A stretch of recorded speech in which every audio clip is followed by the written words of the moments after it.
Quand on évoque Frankenstein, on pense d'abord à un roman gothique et scientifique, à une créature tragique née de la main d'un savant trop ambitieux. Mais derrière ce mythe universel se cache Mary Shelley, une jeune femme de 18 ans en 1816, qui bouscule profondément les conventions de son époque.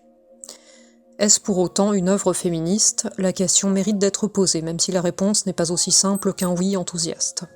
Mary Shelley grandit dans un milieu intellectuel progressiste, fille de Mary Wollstonecraft, auteur de Défense des droits de la femme, et de William Godwin, penseur radical. Elle hérite d'une éducation rare pour une jeune fille de l'époque. Si son tempérament n'était pas aussi affirmé que le laisse penser son biopic, Mary Shelley n'en était pas moins une jeune femme libre, avide d'écrire et consciente des limites imposées à son genre. Mais plutôt que de les dénoncer frontalement, elle choisit la voie de la fiction et de l'allégorie pour questionner la place des femmes dans la société.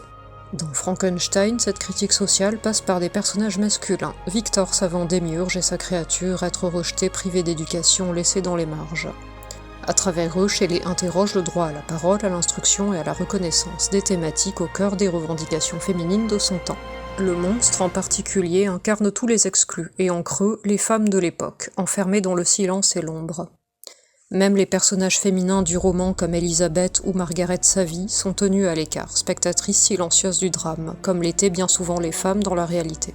Le roman se distingue aussi par son audace formelle, bien qu'il emprunte certains codes au gothique, genre littéraire largement investi par les femmes à l'époque. Frankenstein s'en émancipe pour poser les bases de ce qui deviendra la science-fiction.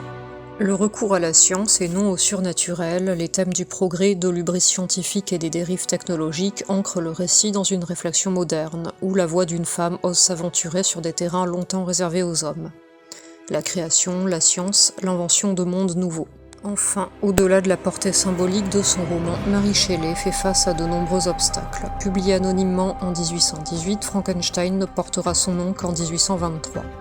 Dans la préface de l'édition de 1831, elle revendique avec force la maternité de son texte, comme pour affirmer un droit que la société voulait lui dénier, celui de créer, au même titre qu'un homme.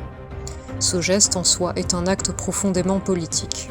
Si Frankenstein n'est pas un manifeste féministe au sens moderne, il s'en approche par la lucidité de son regard sur la société, par sa mise en scène de la marginalisation et par la voix qu'il offre, même indirectement, à celle qu'on fait taire.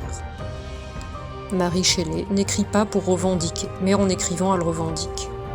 C'est peut-être là, dans cette tension discrète mais puissante, que réside la portée féministe de son œuvre. Bonne journée et à bientôt pour de nouveaux contenus.